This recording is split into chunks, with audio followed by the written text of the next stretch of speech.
Senador, eu vou pedir licença para ficar de pé, eu me sinto mais tranquilo falando de pé.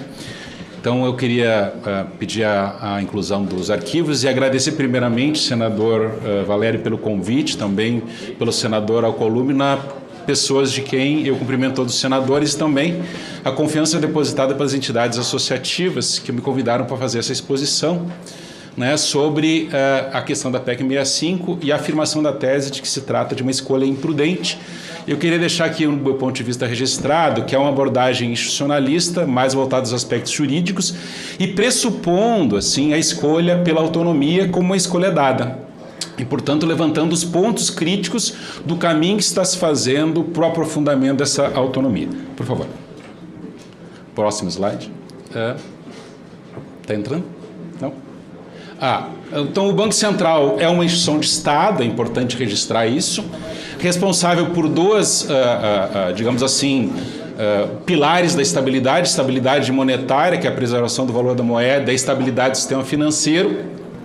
Esse é um objetivo que deve ser alcançado com prudência nas escolhas políticas, né? E a reforma, portanto, desse modelo, ela deve ser orientada também pela busca de crescente estabilidade e também pelo valor prudência nas escolhas. Próximo slide, por favor.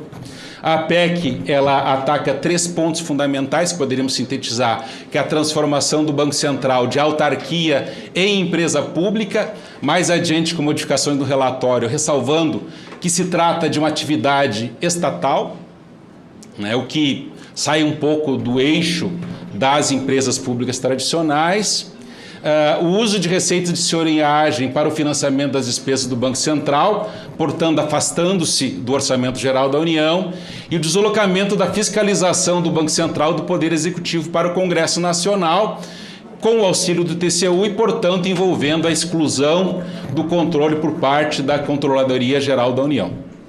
Próximo slide. A PEC, então, teve transformações que me parecem, e aqui eu quero saudar, no sentido de que houve um esforço para responder a várias insuficiências que, na nossa visão, a PEC tinha, mas ainda continuamos tendo essas insuficiências, esses problemas não resolvidos que nos permitem continuar afirmando que, apesar das modificações, continuamos tendo lacunas, insuficiências e erros graves de concepção que transformam essa escolha numa escolha imprudente. Próximo slide, por favor. Quais as razões, então esse é o nosso ponto de vista, para mantermos o Banco Central como sendo uma autarquia e, portanto, um órgão integrante da administração pública, né, mantendo suas características essenciais. Primeiro, contrariando o que foi afirmado aqui, uma aderência ao padrão internacional. Segundo, um balizamento jurídico dado pela nossa Constituição e pela legislação pátria, na medida em que toda transposição de modelo para o ambiente interno deve observar os balizamentos constitucionais e jurídico-dogmáticos da nossa cultura, da nossa tradição jurídica e a própria tradição institucional do Banco Central, uma path dependency, para usar um jargão mais dos economistas aqui, no sentido de que o Banco Central vem evoluindo nessa perspectiva de uma autarquia e cumprindo todas as atribuições que lhes são atribuídas. Próximo slide, por favor. Por que nós falamos de aderência ao padrão internacional? Porque a regra, meus caros, é que os bancos centrais assumam personalidade jurídica de direito público. São entidades públicas, e aí cito os exemplos de Portugal, Espanha, Itália e França, em que, observadas as características específicas de cada ambiente, eles são entidades públicas. Houve uma evolução incremental, os bancos centrais privados se transformaram em entidades públicas ao longo da história. E houve um reforço da necessidade, né, de resolver os problemas do Banco Central a partir da perspectiva do direito público, inclusive do ponto de vista das salvaguardas à autonomia que se concede. A autonomia é um problema de política pública, é um problema de direito público. Próximo slide, por favor. No nosso modelo, nós temos uma diferenciação já bastante sólida entre autarquias e empresas públicas, competindo as autarquias o exercício descentralizado de atividade típica de Estado, ao passo que empresas públicas são pessoas jurídicas de direito privado, controladas pelo poder público, mas que exercem atividades próprias ou não privativas da atuação estatal. Próximo slide, por favor. A evolução da autonomia, da autarquia Banco Central do Brasil considerou alguns aspectos que já foram alcançados. O aspecto pessoal, que já se origina lá atrás pelo insulamento dos seus servidores, ou seja, antes de nós termos mandato dos dirigentes, nós já tínhamos uma proteção à independência técnica dos servidores do Banco Central, que foi acrescentada agora com o mandato para seus dirigentes, aderindo ao padrão internacional do FMI. Também há autonomia operacional, no sentido do manejo dos instrumentos de política monetária. Também há autonomia institucional. O que se quer obter? A autonomia financeira orçamentária com fontes estáveis e suficientes para o custeio permanente. Há problemas na escolha do modelo da PEC 65, entre elas o risco grave de retrocesso em relação às outras autonomias, né? E o agravamento dos problemas de accountability e governança democrática. Por favor. O risco de retrocesso, eu destacaria dois aspectos. No que toca à autonomia pessoal, nós temos ali um corpo funcional altamente técnico e haveria permeabilidade, um risco de maior permeabilidade, e nós já vimos isso na reforma administrativa, do ingresso de pessoas estranhas ao quadro de servidores no âmbito do Banco Central, portanto, um estiolamento da autonomia pessoal. Do ponto de vista da autonomia institucional, interferências políticas e agravamento do risco de interferências do mercado no processo de escolhas de decisão da autoridade monetária e, portanto, o agravamento do risco de captura e incertezas quanto à interação que vai se estabelecer entre Banco Central, Conselho Monetário Nacional e Congresso Nacional, que ingressa aqui como um ator relevante. Próximo slide, por favor.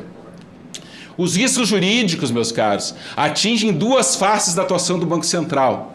Que o Banco Central é, ao mesmo tempo, autoridade monetária e é supervisor / regulador do sistema financeiro. E, portanto, exercente do poder ou de parcela do poder de polícia do Estado brasileiro. Próximo slide. No que se refere às intervenções da autoridade no mercado, esse deslocamento do âmbito do direito público para o direito privado, da esfera pública para a esfera privada, gera incertezas quanto à fundamentação dos contratos que autorizam a autoridade monetária a interferir no mercado.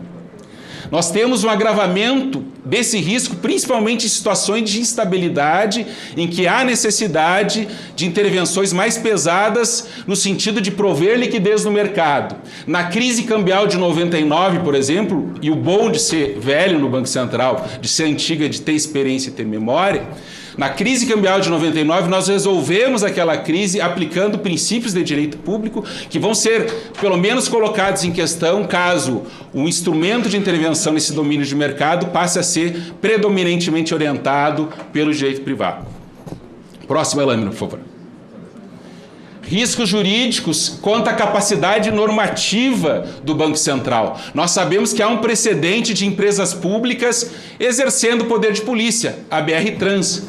Mas ficou claro no julgamento que tratou da BR-Trans que não está compreendido nessa possibilidade de exercício de poder de polícia o exercício de capacidades normativas, que são essenciais para o Banco Central. Por favor. Próximo slide. Ficou um pouco bagunçado o slide, desculpe. Riscos jurídicos quanto a atuações do Banco Central no regime de autorizações, na supervisão e principalmente no regime de resolução.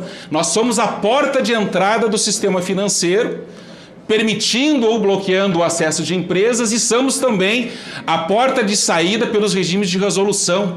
Aqui há severas dúvidas quanto à possibilidade de uma empresa pública coordenar esses dois instrumentos, em especial o instrumento de saída, que interfere pesadamente no direito de propriedade e também na liberdade de empresa. Por favor.